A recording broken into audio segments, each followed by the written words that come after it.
Hi ಎಲ್ರಿಗೂ ನಮಸ್ಕಾರ, good evening. Welcome back my YouTube channel Krupa ದಿನಚರಿ. ಇವಾಗ ಈವ್ನಿಂಗ್ ಆಗಿರೋದ್ರಿಂದ ಟೆರಸ್ ಮೇಲೆ ಒಂದು ಸ್ವಲ್ಪ ಟೈಮ್ ಸ್ಪೆಂಡ್ ಮಾಡೋಣ ಅಂತ ಬಂದಿದ್ದೆ. ಇರೋವಂಥ ಚಿಕ್ಕ ಸ್ಪೇಸಲ್ಲೇ ಟೆರಸ್ ಮೇಲೆ ಯಾವ್ಯಾವ ಗಿಡಗಳನ್ನೆಲ್ಲ ಬೆಳ್ಕೊಬೋದು ತೋರಿಸ್ತೀನಿ ಬನ್ನಿ. ಇಲ್ಲಿ ನೋಡಿ, ಇಲ್ಲಿ ಬಸಳೆ ಸೊಪ್ಪಿದೆ, ಇದು ಬಳ್ಳಿ ಥರ ಹಬ್ಬುತ್ತೆ. ಆಮೇಲೆ ಇಲ್ಲಿ ಹೀರೆಕಾಯಿ ಬಳ್ಳಿನೂ ಇದೆ, ಅಲೋವೆರಾ ಗಿಡ ಇದೆ. ಹಾಗೆ ಬಂದರೆ ಮೆಹಂದಿ ಸೊಪ್ಪಿನ ಗಿಡ ಇದೆ. ಹೊರಗಡೆಯಿಂದ ಮೆಹಂದಿ ಪೌಡ್ರ್ ತಂದು ತಲೆಗೆ ಹಚ್ಕೊಳ್ಳೋ ಬದಲು ಮೆಹಂದಿ ಸೊಪ್ಪಿನ ಪೇಸ್ಟ್ ಮಾಡಿ ತಲೆಗೆ ಹಚ್ಕೊಂಡ್ರೆ ತುಂಬ ಯೂಸ್ಫುಲ್ ಇದೆ. ಹಾಗೆ ಇಲ್ಲಿ ಪಪ್ಪಾಯ ಗಿಡನೂ ಇದೆ. ಹಾಗಲಕಾಯಿ ಬಳ್ಳಿನೂ ನೋಡಿ ಎಷ್ಟು ಚೆನ್ನಾಗಿ ಹಬ್ಸಿದ್ದಾರೆ ಅಂತ. ತುಂಬ ಚಿಕ್ಕ ಚಿಕ್ಕದು ಮನೆಗೆ ಯೂಸ್ಫುಲ್ ಆಗುವಂಥ ಸೊಪ್ಪುಗಳೆಲ್ಲ ಹಾಕ್ಕೊಂಡಿದ್ದಾರೆ ಇಲ್ಲಿ ನೋಡಿ ಕಬ್ಬನ್ನ ಯಾವ ರೀತಿ ಪಾಟಲ್ಲೇ ಬೆಳ್ಕೊಂಡಿದ್ದಾರೆ ಅಂತ ನೋಡೋದಕ್ಕೆ ತುಂಬ ಖುಷಿ ಆಯಿತು. ನಾವು ಮಂಡ್ಯದವರಾಗಿರೋದ್ರಿಂದ ಎಲ್ಲೇ ಕಬ್ಬು ನೋಡಿದ್ರೂ ನಮಗೆ ತುಂಬ ಖುಷಿ ಆಗುತ್ತೆ. ಹಾಗೆ ಇಲ್ಲಿ ನೋಡಿ ಕುಂಬಳಕಾಯಿ ಬಳ್ಳಿನೂ ಎಷ್ಟು ಚೆನ್ನಾಗಿ ಹಬ್ಸಿದ್ದಾರೆ.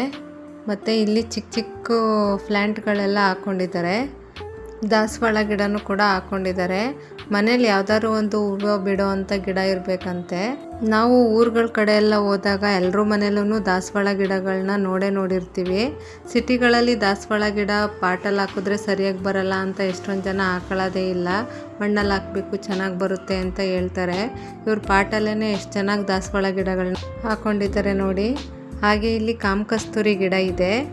ಇದು ಒಂದು ಗಿಡ ಇದ್ದರೆ ಸಾಕು, ತುಂಬ ದೂರದವರೆಗೂ ಅದ್ರ ವಾಸನೆ ಬರ್ತಿರುತ್ತೆ. ಹಾಗೆ ಇಲ್ಲಿ ಯಾವುದೋ ಬಳ್ಳಿ ಹಬ್ಸಿದ್ದಾರೆ, ಯಾವುದು ಅಂತ ಗೊತ್ತಿಲ್ಲ.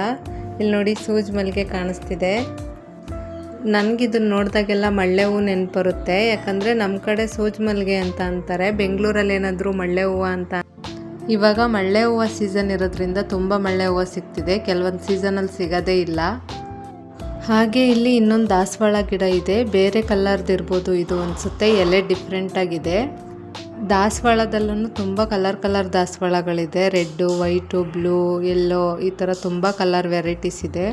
ಇವಾಗೆಲ್ಲ ದಾಸವಾಳದ ಹೂವು ಮತ್ತು ಎಲೆನೆಲ್ಲ ಆಯಿಲ್ಗೆಲ್ಲ ಯೂಸ್ ಮಾಡ್ತಾರೆ, ಕೂದಲು ಚೆನ್ನಾಗಿ ಬೆಳೆಯುತ್ತೆ ಅಂತ.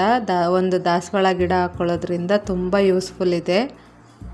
ಈ ಪಾಟಲ್ಲಿರೋವಂಥ ಗಿಡ ಸ್ಫಟಿಕ ಹೂವಿನ ಗಿಡ ಇರ್ಬೋದು ಅಂತ ಅನಿಸುತ್ತೆ. ಎಲೆ ನೋಡಿದ್ರೆ ಅದೇ ಥರ ಅನಿಸ್ತಾ ಇದೆ. ನಾವು ಊರಲ್ಲಿದ್ದಾಗೆಲ್ಲ ಇದನ್ನು ಊರ ಕಡೆ ತುಂಬ ಸ್ಫಟಿಕ ಹೂವು ಗಿಡನ ಬೆಳೀತಾ ಇದ್ರು, ಚಿಕ್ಕವರಿದ್ದಾಗ ನೋಡ್ತಾ ಇದ್ವಿ. ಆವಾಗ ಸ್ಫಟಿಕ ಹೂವನ್ನ ಎಲ್ಲರೂ ಮುಡ್ಕೋತಾ ಇದ್ರು. ಹಾಗೆ ಇಲ್ಲಿ ನೋಡಿ ಚಿಕ್ಕದು ಕಣಗಲೆ ಹೂವು ಗಿಡ ಇದೆ. ಇವಾಗೆಲ್ಲ ಕಣಗಲೆ ಹೂವು ಡೇಂಜರು, ಅದ್ರಲ್ಲಿ ಪಾಯ್ಸನ್ ಅಂಶ ಇದೆ, ಮುಟ್ಬಾರ್ದು, ಗಿಡಗಳೆಲ್ಲ ಹಾಕೋಬೇಡಿ ಅಂತ ನ್ಯೂಸಲ್ಲೆಲ್ಲ ಹೇಳ್ತಿದ್ದಾರೆ. ಬಟ್ ಅದನ್ನು ಅವಾಗೆಲ್ಲ ದೇವ್ರಿಗೆ ಕೂಡ ಮುಡಿಸ್ತಾ ಇದ್ರು. ಇಲ್ಲಿ ಚಿಕ್ಕ ಚಿಕ್ಕ ಬಳ್ಳಿಗಳನ್ನೆಲ್ಲ ಹಬ್ಸಿದ್ದಾರೆ. ಹಾಗೆ ಇಲ್ಲಿ ನೋಡಿ ಮಲ್ಲಿಗೆ ಒಂಬು ಕೂಡ ಇದೆ, ಬಳ್ಳಿ ಎಷ್ಟು ಚೆನ್ನಾಗಿ ಹಬ್ಬಿದೆ ನೋಡಿ ಮಲ್ಲಿಗೆ ಗಿಡ. ಇವಾಗ ಸೀಸನ್ ಆಗಿರೋದ್ರಿಂದ ತುಂಬ ಮಲ್ಲಿಗೆ ಹೂವು ಬಿಟ್ಟಿದೆ. ಹೆಣ್ಮಕ್ಳಿಗೆ ಮಲ್ಲಿಗೆ ಹೂವು ಅಂದರೆ ತುಂಬಾ ಇಷ್ಟ. ಎಷ್ಟೇ ದೂರದಲ್ಲಿದ್ರೂ ಮಲ್ಲಿಗೆ ಹೂವು ಅದ್ರ ಪರಿಮಳನ ಬೀರುತ್ತೆ. ಎಷ್ಟೇ ದೂರದಲ್ಲಿದ್ದರೂ ಮಲ್ಲಿಗೆ ಗಿಡ ಇದೆ ಅಂತ ಗೊತ್ತಾಗುತ್ತೆ. ಹಾಗೆ ಇಲ್ಲೊಂದು ಸೀಬೆ ಹಣ್ಣಿನ ಗಿಡ ಇದೆ, ದೊಡ್ಡ ಪತ್ರೆ ಇದೆ. ಇಲ್ಲಿ ನೋಡಿ ಚಿಂತಾಮಣಿ ಹೂವು ಗಿಡ ಇದೆ.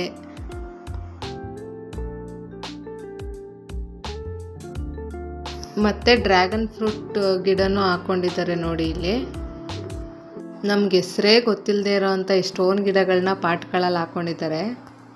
ಇದು ಚೆಂಡು ಹೂವಲ್ಲಿ ಒಂಥರ ವೆರೈಟಿ ಆದಂಥ ಗಿಡ. ಅದನ್ನು ನಮ್ಮ ಕಡೆ ಚಿಂತಾಮಣಿ ಹೂವು ಅಂತ ಕರೀತಾರೆ. ಅದೇನಕ್ಕೆ ಆ ಥರ ಕರೀತಾರೆ ಅಂತ ಗೊತ್ತಿಲ್ಲ. ಕಾರ್ತಿಕ ಟೈಮಲ್ಲಿ ತುಂಬ ಬಿಡುತ್ತೆ ಅದು ಹೂವು.